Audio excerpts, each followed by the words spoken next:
Hello YouTubers, welcome to another episode of the vlogs. Today, as you can tell, a little bit misty, in case you missed it, but incredibly flat water here, absolutely fantastic. So we're going to get out on the water, maybe try some different blades, just to do a little bit of experimentation. So let's get on the water and see if we can try and use the water to our advantage.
And we've got the boat on the rack, give it a little bit of a wash. Still a bit soapy, might have to go get a ShamWai out there. But good session out there this morning. A little bit of, so change the blades, like I said.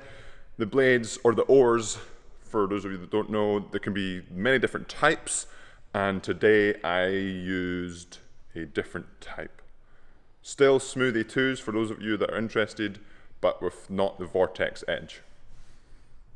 And also different handles. This handle was much better, I felt, for the gripping, which makes a difference. And also a little bit changes of the heights, which is quite interesting because I was thinking, well, I'm not really going to be able to feel the difference in height because I feel like I'm not really in tune with the boat. But turns out I can feel the difference in height, which is good. Good means good progress. But now, as always after the session, it's time to fuel up. Because remember, food is fuel, so let's go get some food. Oh, yeah. Yeah, what are you doing? What's going on? Would you like to go outside? Would you like to go outside? So I've just had a little bit of a nap, and Yam did too, but now he's awake. Now we're ready to go a little bit of a walk. No. Okay. So we're going to go outside, walk Yam, grab some food, because remember, even after a nap, food is still fuel.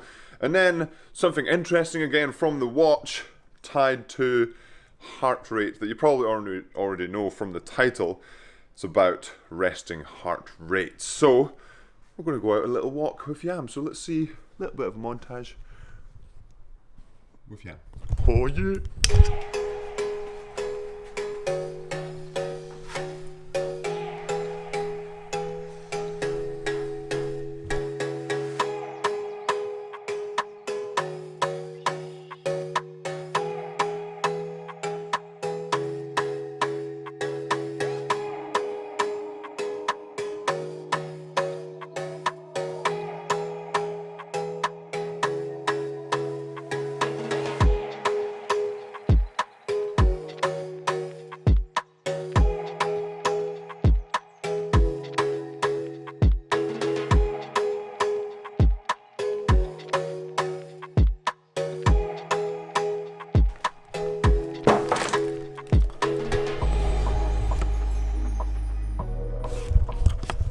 And we've made it back from the shop. It is hot outside. It's a bit of a bad day to be wearing a grey shirt. Oh, it's very hot.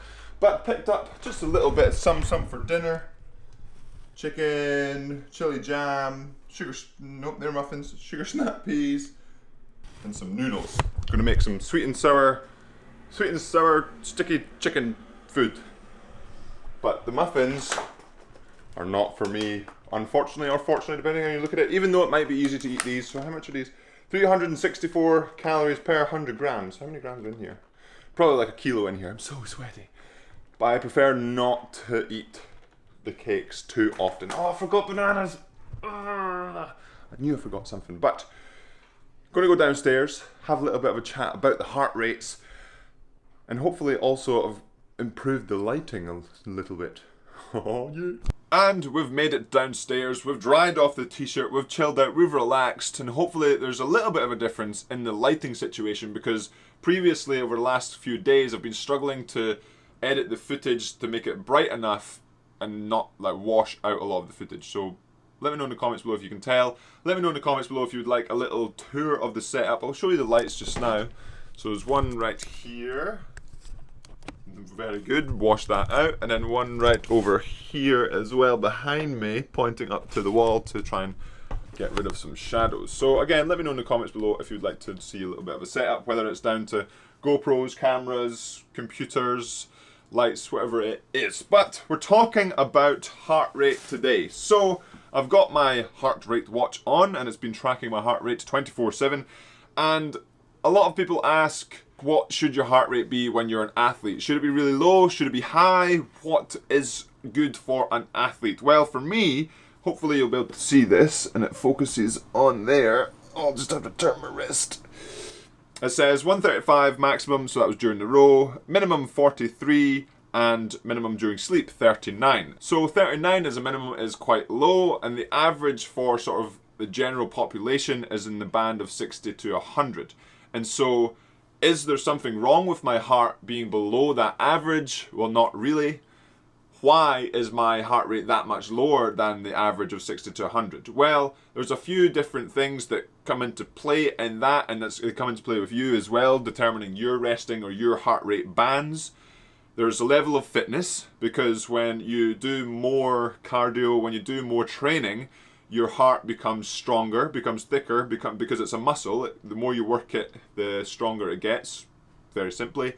And therefore, it becomes more efficient at pumping blood, so it can pump more blood per pump, rather than not being able to pump as much per pump, if that makes sense. So for each one squeeze of the heart, it can push more oxygenated blood around the body. And then you have the fact that I'm a little bit bigger than average, so my heart generally would be bigger anyway, so therefore those two combined, being stronger and bigger, it means that it's going to be a bit lower, but that is very, very simple. It's not necessarily true for everyone. And then lastly, a bit of genetics in there too. Just because I am taller and I have trained doesn't mean that it will automatically give me a lower heart rate. But generally, the more you do train, it will create a lower heart rate. But will that bring your heart rate down if you're training and doing a lot of working out? Will that push your heart rate down to, say, the same as mine, in the high 30s, low 40s? No, not necessarily. It's a very individual thing what your resting heart rate, what your minimum heart rate is. So say that you're in the 60 to 100 band right now, you don't do a lot of training, then you pick up your training. Maybe you go from 70, do a lot of training, and you go down to 50. And then that 50 area is your limit.